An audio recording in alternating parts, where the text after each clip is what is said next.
Hi there. Wanted to take the opportunity today to draw a portrait with you, kind of a cartoon or caricature portrait. Um, Never really talked through the process on video before, so we'll see how this works. But I thought what I would do is start from scratch, work on a drawing with you, and talk about the decisions I make as I focus on different parts of the drawing and kind of build it up. And we can see it develop together as I go. So let me get my screen shared and we will go underway. And here we go. So what I'm working with here is my iPad, and I'm using not Adobe, Procreate. It happens to be one of my favorite tools to draw with on my iPad.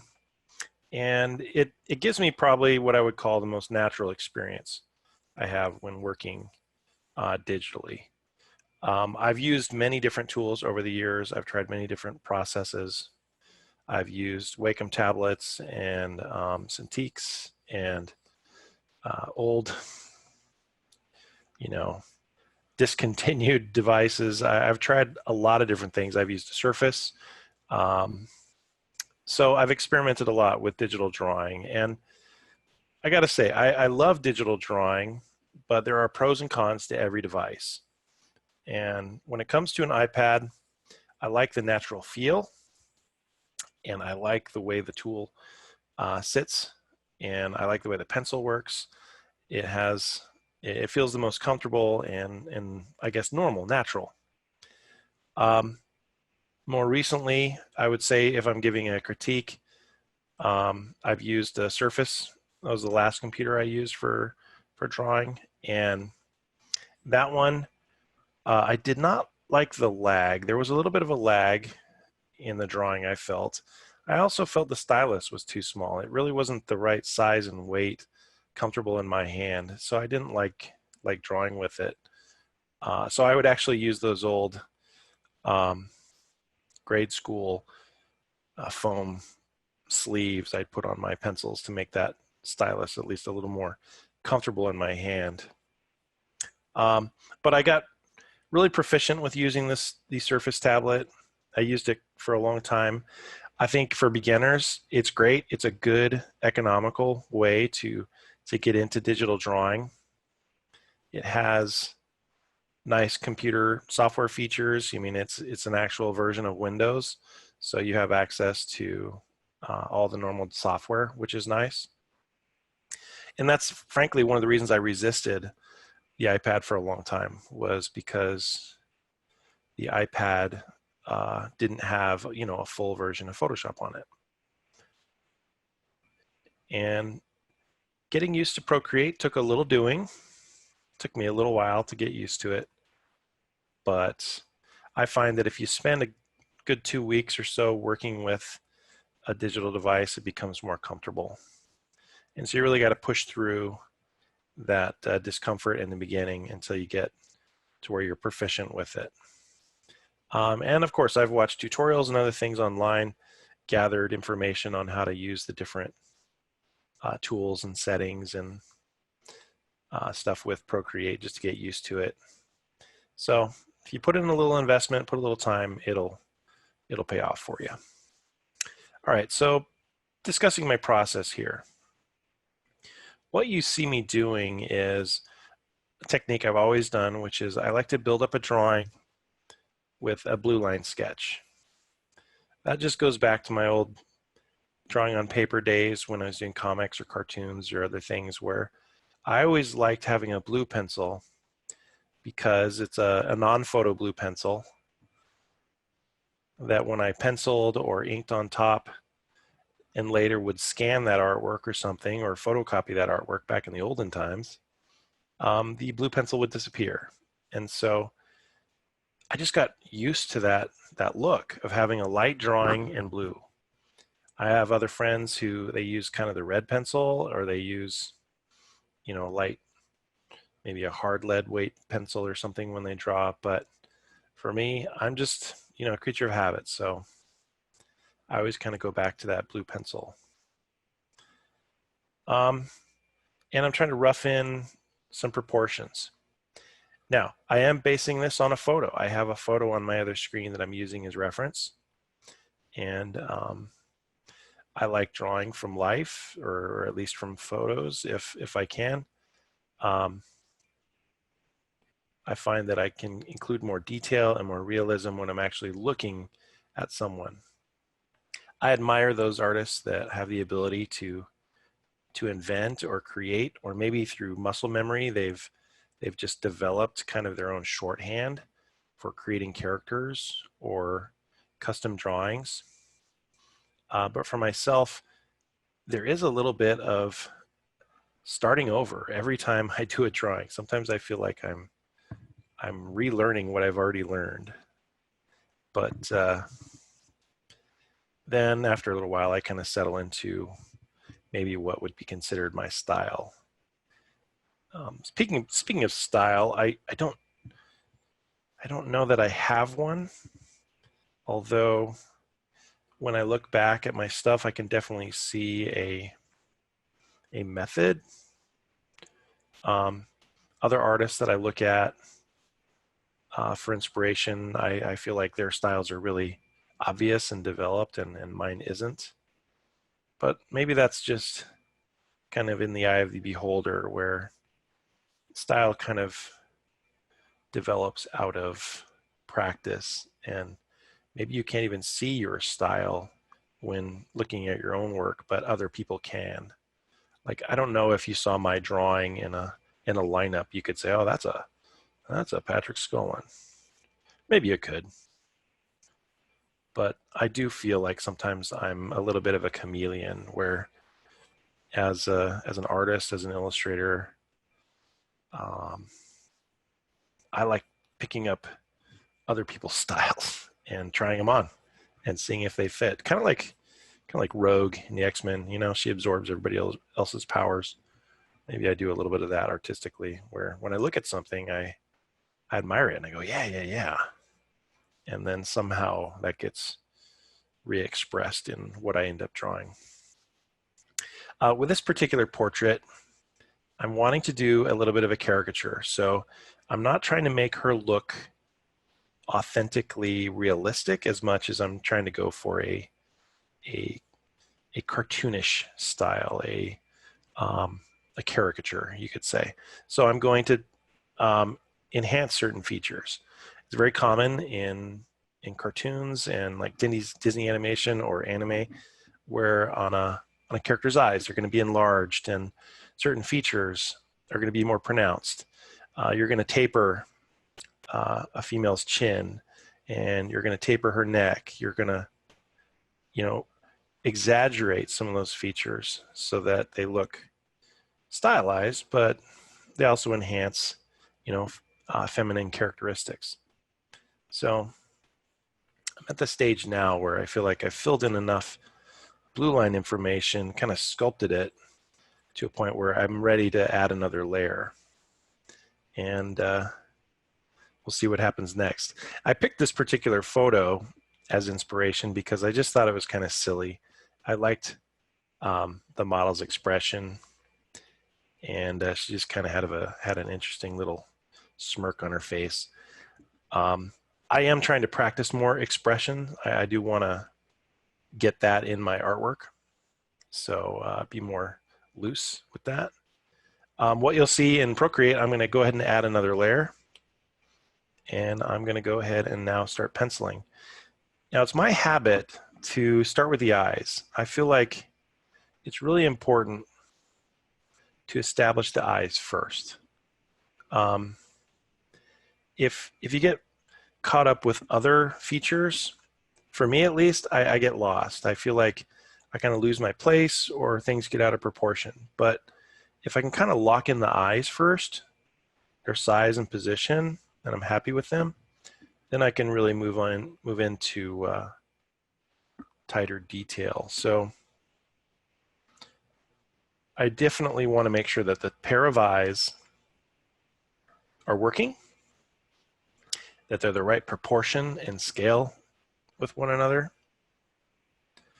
and that they really capture the personality or the likeness I'm going for. Now, in a caricature, again, you're exaggerating features. So you're looking for those things that really say, hey, this is this person.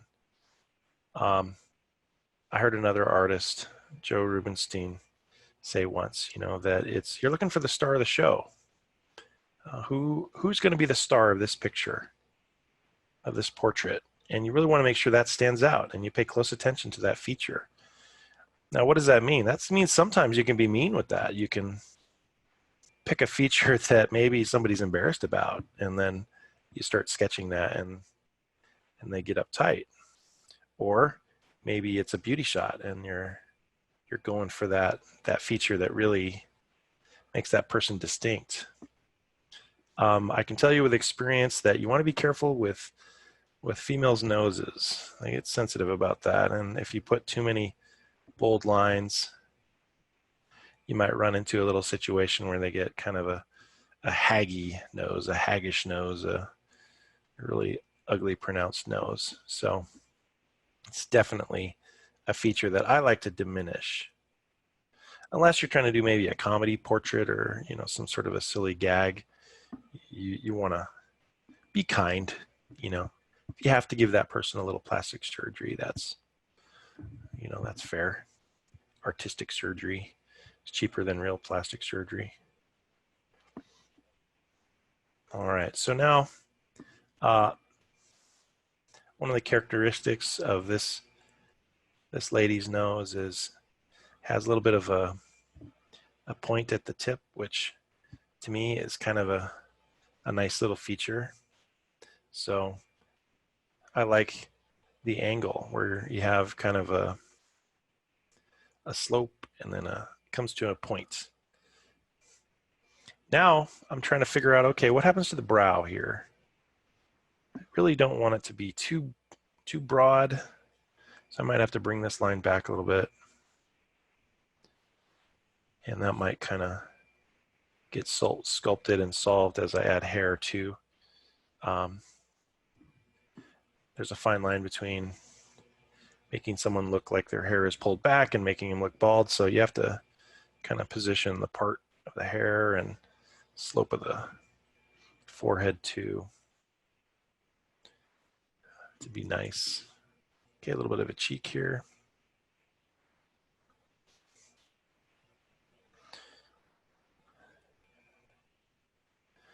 Just kind of increasing my pencil thickness here a little bit because I feel like I do like it when I get a little bit of soft blend on the edge of this pencil. So speaking of Procreate pencils, I do like a lot of the default brushes in Procreate. I found a set of inking brushes that I downloaded from somebody online, and frankly, I don't remember who it was. But I like their pencil a lot. In fact, I think I spend the most time using this pencil brush. And really, it was just their recreation of a 6B pencil. In my current drawings, I really like having that soft, dark, sketchy edge in my picture, so in my drawing. So I would do that on paper as well. I would be using a thick 6B pencil. I like the way that that feels, the tooth of that feels. Now I'm just looking for the lines I see in the hair and some of that variety that shows up in the sketch. Notice at this stage, I'm not doing a lot of erasing, even though I just erased that line. A lot of those things I think get corrected later, because when I do a full drawing like this, and if I'm going to take it to color or something like that, I will do additional layers. So I know that I'm going to be fixing things as I go, and I don't need to worry too much about being exact.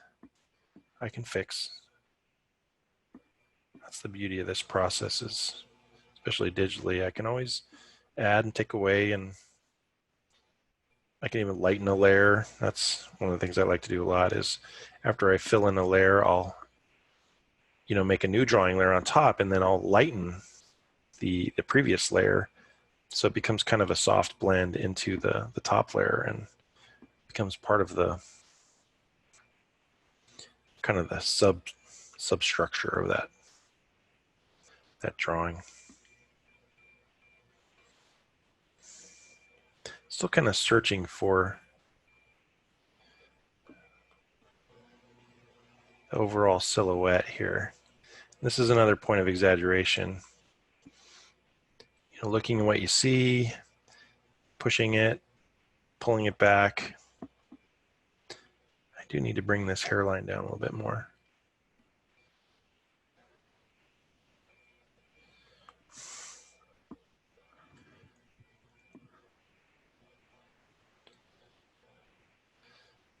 Also, when doing expressions, there's a fine line between,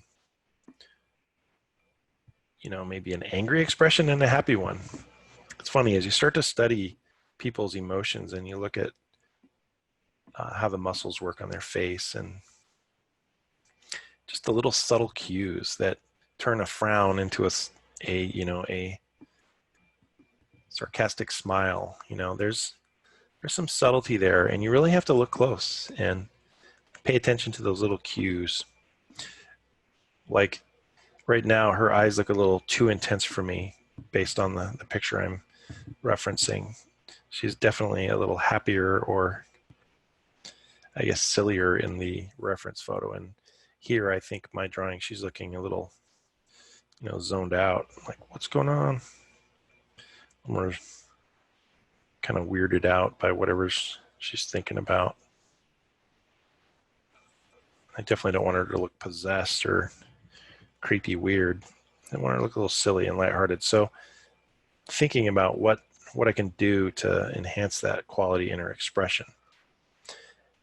Also, maybe you've noticed as I've been going along, I try to develop the sketch as I go. I'm not sticking in one area for too long. That's definitely a technique I've developed or learned in the process of learning to paint.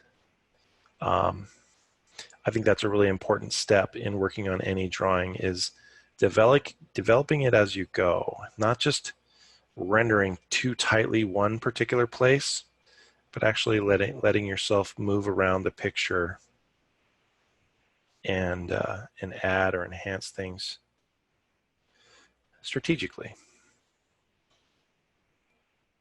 It's that artistic strategery we got to use here on this picture, where it's, another analogy I would say is it's kind of like photography. When you have a soft focus, you can blur some things or tighten or render some things. And as an artist, you're doing that. You're controlling what the viewer is going to focus on. And you do that with your technique. So if you're going to focus on a particular feature and then diminish another one, maybe that the area you're trying to diminish gets softer or less distinct. But then if there's an area you're really wanting to focus attention on, like say the eyes, that's going to be the place that you render the most, or at least you spend the most attention on. So let's try making her a little more silly. So part of that, I think, is the position of her eyebrows, and also the distance between the top lid of her eyes and her iris. So if there's too much of a gap between the top lid and the top of the iris, you do get a little bit of a crazy eye, where somebody's like, kind of zoned out. But if you bring that lid down, and so it's at least touching the iris, that diminishes that a little bit. Also, when doing portraits, especially ladies' portraits, you don't really need to focus on individual eyelashes and things like that. I think it's better to let them be a little more abstract and more like brush strokes. You really don't want to, you know, go in and distinctly draw eyelashes. Well, maybe that's cool, but I think it's better to make it more of a shaded shape and give it a little bit of abstract quality, make it feel more like a brush stroke. At least that's, again, I think that probably comes from my painting days. I like things to feel a little painted. In fact, when I started learning that I could use what I liked about drawing as a technique for painting, that's when painting started to make sense to me. To me, I'm drawing with a brush, not sketching with a brush. And that has always kind of helped me get through a painting. The other thing that I think helped me a lot with painting was digital drawing, because for whatever reason, when working on a canvas, it always created an anxiety in me that, oh, it's got to be perfect. You're going to waste that canvas. You're going to blah, blah, blah. Of course, teachers try to tuck you out of that and force you to, ruin your work and be willing to throw things away. But I was always a little too precious for that. So having the ability to rework, undo in the digital world really opened the ability for me to experiment. Same is true for my drawing. I used to get really uptight about my drawings and want to make sure that they were absolutely perfect and precise and perfect and, exactly what they should be. And it's too much pressure. You gotta be willing to lighten up a little bit. Take her easy. Let it go. And if you put some time into a drawing that just doesn't work, fix it or do another one. Nothing's perfect first time out. And certainly you don't get really good at something unless you really practice a lot.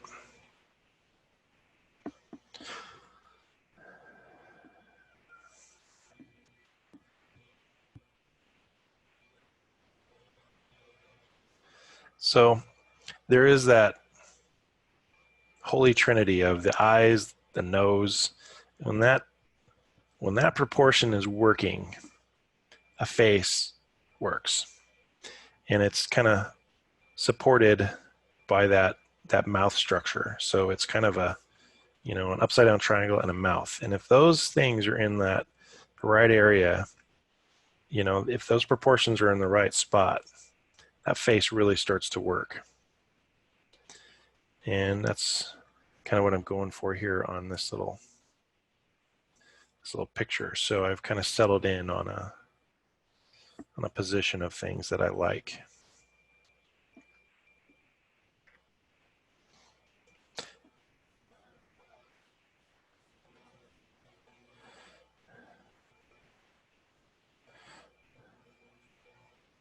Yeah.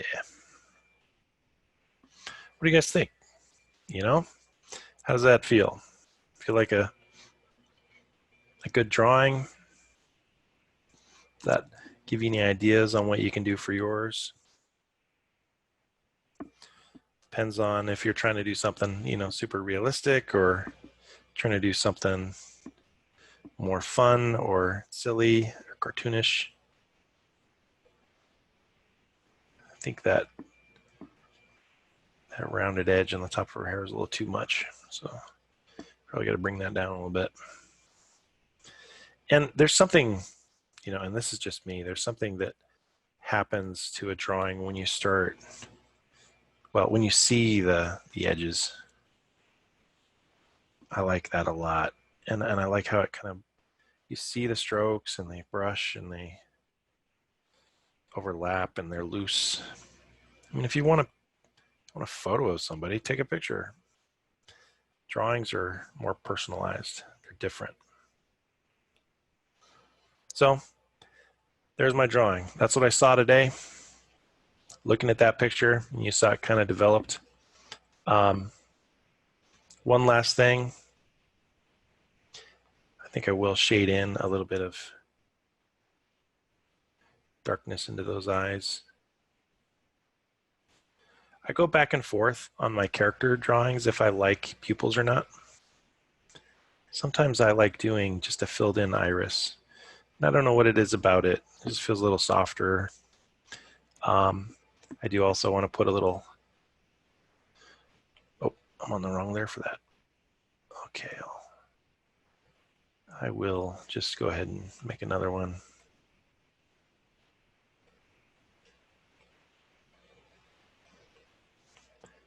Okay, here we go.